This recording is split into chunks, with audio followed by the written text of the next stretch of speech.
this section, we are going to be introduced to the exponential function. We will also take a look at solving simple exponential equations. An exponential function is defined to be a function with a constant base raised to a variable power. The conditions on the base are that it must be positive and not equal to 1. The domain of the exponential function is all real numbers. Let's take a look at the properties of two different exponential functions, one with a base greater than 1 and the other with a base between 0 and 1. The domain of an exponential function is all real numbers. I have used integers from -3 to 3 so that we can see a pattern with the function values. If you look closely at the function values, they increase by a factor of 2. This is due to the fact that our base is 2. As the x values are allowed to get smaller, the y values continue to get closer and closer to 0. The range on this function is all positive values. There is not a domain value that will give you a negative or 0 as an output value. We'll refer to the x-axis as a horizontal asymptote since the function continues to get infinitely close to the x-axis as the x values continue to get smaller. This function is an increasing function, and we will therefore refer to it as exponential growth. Again, I've used integers from -3 to 3 so that we can see a pattern with the function values. And if you look closely at the function values, they decrease by a factor of 1/2. This is due to the fact that our base is 1/2. As the x values are allowed to get larger, the y values continue to get closer and closer to 0. The range, again, all positive values.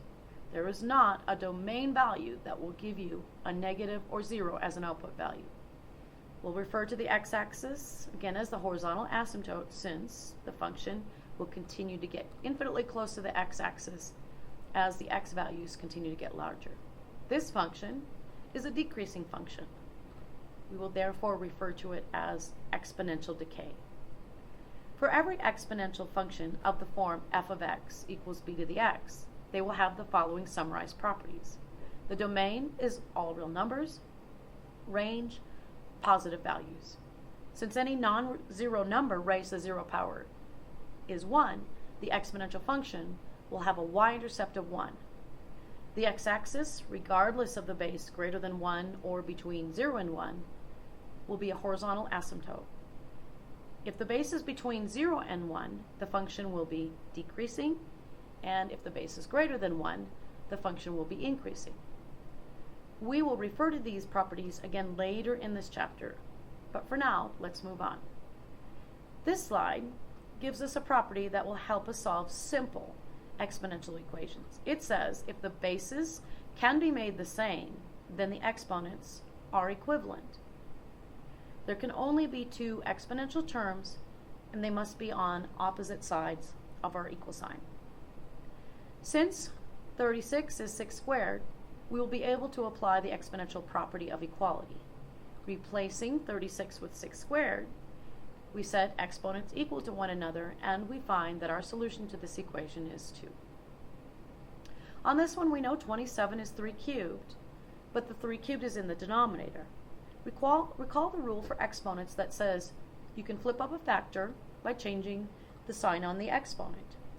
Flipping 1 over 3 cubed up, we now have -3 equals 2x, which we can easily solve for our solution. We finish with an application. We are asked for the amount the account will grow to after $3,000 is invested at 6.2% quarterly. R is the interest rate. Make sure to put it in as a decimal. N is the compounding period, which is 4 due to the account earning interest quarterly, and T is 3 years. After taking this to the calculator, we find that under those investment conditions, the account grew to $3,608.12. Thank you for listening.